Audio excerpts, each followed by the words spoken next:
Spider-Man No Way Home was the perfect culmination of 20 years of Spider-Man movies, which brought together 3 different live-action portrayals of Spider-Man, as well as 5 different live-action portrayals of Spider-Man villains.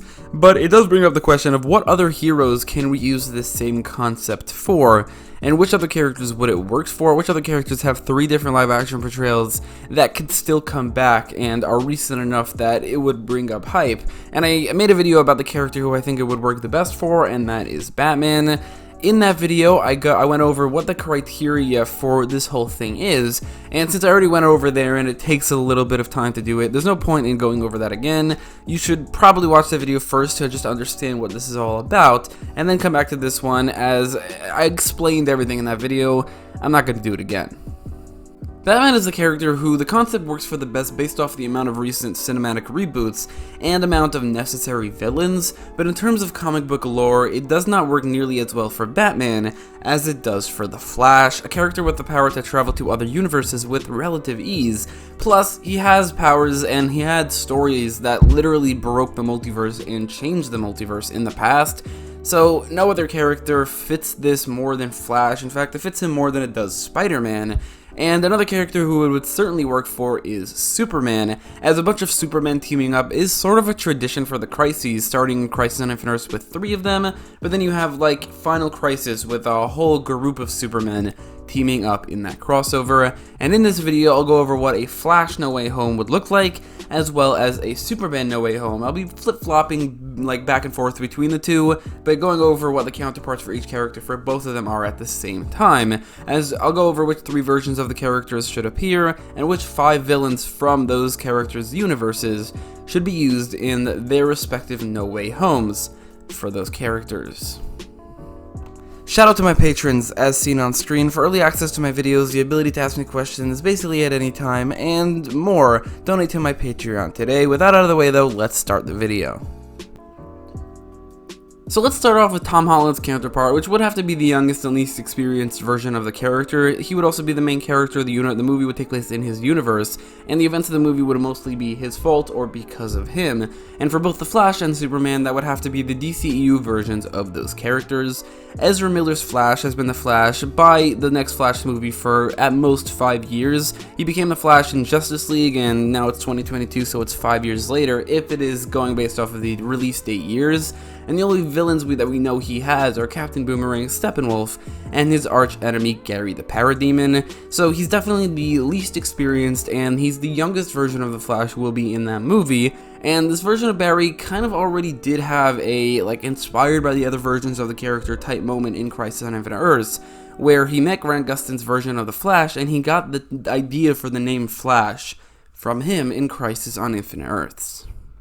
For Superman, Henry Cavill is easily the youngest and least experienced live-action Superman out there right now. If he's still active in 2022, he would have been Superman for 9 years, minus the 1 year that he was dead, so 8 years in total, which is actually quite a lot. I mean, that's the entirety of, Arrow. That's the entirety of Green Arrow's career in the Arrowverse.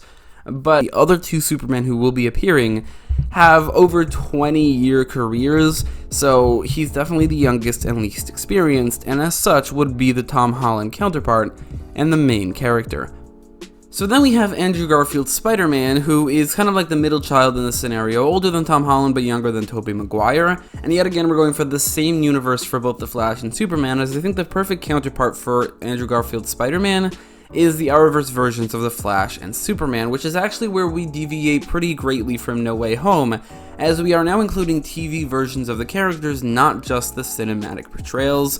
For the Flash, I mean, he only has 1 cinematic portrayals, and almost other live-action portrayals are from TV, but I think that's okay because Grant's Flash had a worldwide appeal at the peak of his show, probably more so than Ezra Miller really ever did, and with a high budget and a well-written appearance in his pretty cool Season 8 suit alongside Ezra Miller's Flash, I think it would bring in some cheers from the audience. There is a deviation here other than the one I already mentioned, which is that these 2 Flashes have already met. In fact, the third one also already met this version of the Flash, and we can use that here as we can make this kind of like a sequel to Crisis on Infinite Earths, as well as a sequel to the next Flash movie that's going to come out, which I think that it wouldn't be hard to incorporate that into the story.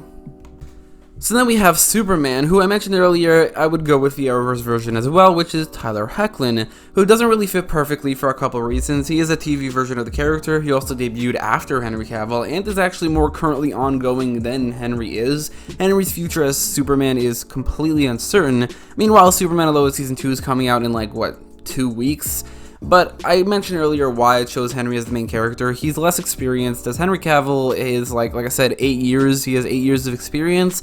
Meanwhile, Tyler Hoechlin's Superman has been Superman for over 20 years. And while Tyler is actually a few years younger than Henry, his character is a lot older than he looks, and Henry is actually a lot younger than he looks, weirdly enough. Now, Superman and Lois isn't nearly as popular as The Flash was at its peak, which is a huge shame because it would mean his appearance just wouldn't bring in the amount of cheers that Grant's Flash did. Plus, I mean, it's a huge shame that show isn't watched by a lot of people because it's really good. And finally, we have Tobey Maguire's Spider-Man, the oldest and most experienced version. The Flash's counterpart would have to be John Wesley Shipp's Flash from the 90s TV show, which is kind of the least hype character I'm bringing in any of these concepts. I mean, the characters from the Batman one, the Superman one, and obviously the Spider-Man one, they're all more recognizable and more beloved than this version of the Flash, who was from a failed TV show from the 90s. But the only other option is a Flash from a Justice League pilot, which is just awful. And I think that if he's really given the chance, I think he could be a very good version of the Flash. In fact, he was in Elseworlds and in Crisis on Infinite Earths. And I just think it would be really cool to see 3 generations of Barry Allen teaming up, each representing a different era of the Flash from the past 60 years. John's Flash feels like a pre-Crisis version of Barry Allen mixed in with Jay Garrick. Grant is like a post-Rebirth, and I mean the pre-52 version of Rebirth of Barry Allen, mixed with the young age of Wally West. And Ezra Miller feels like the new 52 version of Barry mixed in with a bit of Wally West as well. So that's 3 different Barry Allens representing pre-Crisis Barry, post-Rebirth Barry, new 52 Barry, Jay Garrick, and Wally West. Basically all of the main Flashes from the past 60 to 70 years. The main problem here is that the 90s version of The Flash actually died in Crisis on Infinite Earths, and if this is a Crisis sequel and that is canon, which for all intents and purposes it is, then he should be dead. But I do think it's kind of easy to get around that. I mean, he is a Flash who vanished in a crisis, just like the comics. It's super easy to bring him back by just saying he didn't die, he disappeared into the Speed Force, and maybe even incorporate that into a part of the story. Maybe the actions of Ezra Miller's Flash pulls in Grant's Flash from his universe, as well as pulling John's Flash out from the Speed Force. Or rather, Ezra Miller pulls John Flashes out of the Speed Force, which causes maybe a bit of problems with the multiverse, which also brings in Grant's Flash as well as some of the villains. I do think that could be incorporated into the story, as like I said, I do think that this should be a sequel to Crisis, because why not? So then there's Superman, with the Tobey counterpart being Brandon Routh. The actor isn't really that much older than the other two, but much like Tyler, Brandon Superman is a lot older than he looks. He's at least 10 years older than Tyler Hoechlin's Superman, and probably 20 years older than Henry's. Superman Returns isn't exactly a beloved movie, but I think this is a Andrew Garfield type situation where it's great casting, ruined by bad writing, or for this case, just a very boring movie. This was actually proven in Crisis on Infinite Earths, where he reappeared, redeemed himself, and was pretty awesome. Plus he got a sick new costume, and I would love to see him return in this, which could also be a Crisis sequel of sorts, because these two versions of Superman, Brandon Routh and Tyler Hoechlin, have already teamed up before. With these 3 versions of Superman, we have what I said earlier about the Flash, but a lot more apparent with these different eras of Superman represented. Brandon Routh is now based off the Kingdom Come version, which is also kind of based off the Earth 2 version from pre-Crisis. And in the movie Superman Returns, he was based off of the post-Crisis version. So basically, most Superman up until the New 52, Brandon Routh represents. Speaking of the New 52, Henry Cavill is very much inspired by that era of Superman, plus some inspiration from Injustice and the Nightmare sequences at the very least, but for now we'll call it the New 52 version. Finally, we have Tyler Hoechlin's Superman, who in the Superman and Lois TV show is very much based off of the Rebirth era of Superman from the last 5 or so years, where he has a child.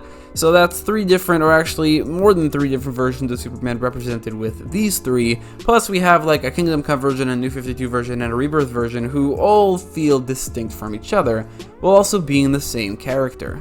That brings us to the villains, which we're not really going to be going over the same format as No Way Home, and the same thing we did with the Batman movies.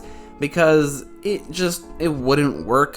For The Flash, there are no villains from John Wesley Shipp's TV show that we can use. There is, I guess, Mark Hamill's Trickster, but his appearance in the CW show is a much more popular and recognizable version of that anyway, and Brandon Routh's Superman has literally no villains to use. They're not going to bring back Kevin Spacey's Lex Luthor. There is no way in hell, and honestly, who the hell does want to see that?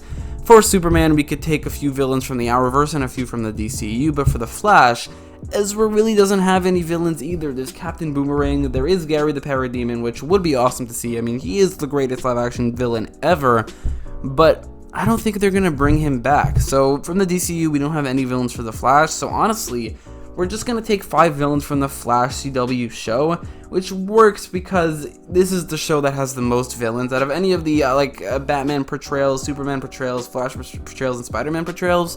This show has the most villains to use. It has a wealth of iconic and beloved villains who people would absolutely love to see in high-budget, well-written productions, especially from the early seasons.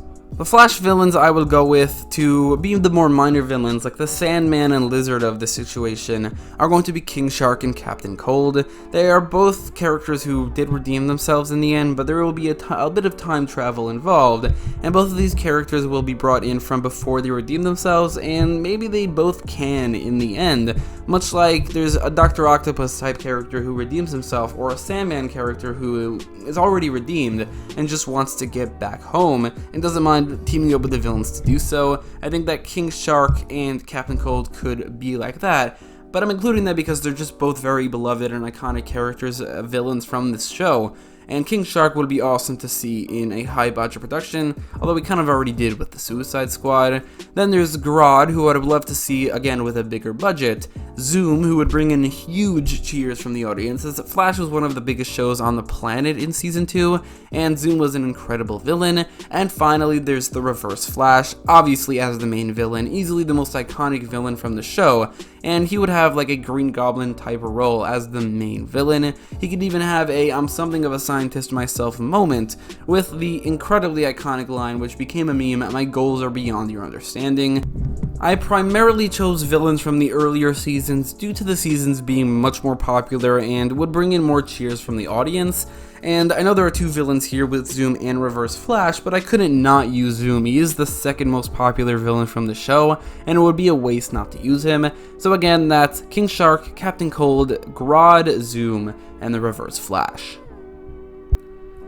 So then there's Superman, which is much trickier than The Flash, because The Flash TV show has a bunch of iconic villains. Superman doesn't really have any good live-action villains in anything. I don't think any of the Superman villains from the live-action movies are good, except for General Zod. I mean, Lex Luthor has never been done well in a movie, or at least in a live-action movie, so where do you go from there? Plus, Tyler Hoechlin's Superman hasn't really faced off against too many villains, but the ones he has, I kind of am going to include all of them. So I would include Morgan Edge, who is the main villain of Superman Lois Season 1, also known as the Eradicator, and also known as Tal-Rho, who has a great dynamic with Tyler's Superman, an interesting dynamic being his half-brother, and the only main villain from that show so far. On Supergirl, there were a lot of Superman villains, but there's only really one of them we can use because Superman never fought any of them, at least on screen, except for one of them, and that's Metallo. However, that version of Metallo kind of sucked. They should definitely use the Crisis on Earth X design instead of that one, with also a completely different personality. So it's really just the concept of Metallo that we're taking from Supergirl and putting in this movie, kind of like an Electro-style glow-up. Finally, I will include John Cryer's Lex Luthor, who in my opinion is the best live-action portrayal of Lex, at least in his better appearances in the Arrowverse. In Supergirl Season 6 he was awful, but that's just because the writing for that season was awful in general. Given good writing and maybe even a higher budget to make him give him a more comic accurate and bigger Lexosuit, I think that he could be a fantastic villain for this movie, but also a fantastic main villain for this movie, as if anybody's going to be the main villain, it's going to be Lex Luthor. Lex and the Eradicator would have larger roles, meanwhile Metallo would have a much smaller role, like Lizard or Sandman. That brings us to the DCU, and I kind of had a hard time picking who the 2 villains I should choose from this universe are. I'm not going to go with Lex Luthor because I already have a Lex Luthor from another universe and this one sucks. There's General Zod on Doomsday, but I have to pick one of the other. I can't pick both of them because they're the same person. And then there's Bloodsport, who we never actually saw Superman fight on screen. but I think I'd have to let that go. I think I'd have to use Bloodsport. He's very different from the rest. I mean, General Zod is another Kryptonian. Doomsday is also just another Kryptonian, technically this time around. Bloodsport has a unique design, unique abilities, and a unique personality, and like probably unique rivalry with Superman that would be different from the rest of the Superman team. That also leaves Doomsday or General Zod, and I decided to go with Doomsday because, for one, I want to see a comic accurate looking Doomsday on screen fighting 3 Supermen. I think it would be awesome, but also General Zod is just a little bit too similar to Kal-El or the Eradicator, and if I had to pick either Zod or Doomsday, I think Doomsday would look cooler on the team. So that's Lex Luthor, Doomsday, and the Eradicator. Those 3 would be the main villains, plus Metallo and Bloodsport as the more minor ones. Now honestly, if I had full creative control here, I would definitely not bring back all these villains. Instead, I would just have a new villain for this movie, because the past Superman villains haven't been the greatest, and bringing in a new one I think would work way better. Like Brainiac, for instance. How have they not done Brainiac yet? It doesn't make sense to me. So, yeah, Brainiac would be the main villain of this movie, and I think that would work perfectly. But going off the No Way Home format, these are the 5 villains I would go with. So that's it for this video. Let me know in the comments down below what you think. What do you think the Flash and Superman No Way Home style movies would look like? And if you like this video, make sure to leave a like, share, and subscribe. Also, donate to my Patreon right now. Bye-bye.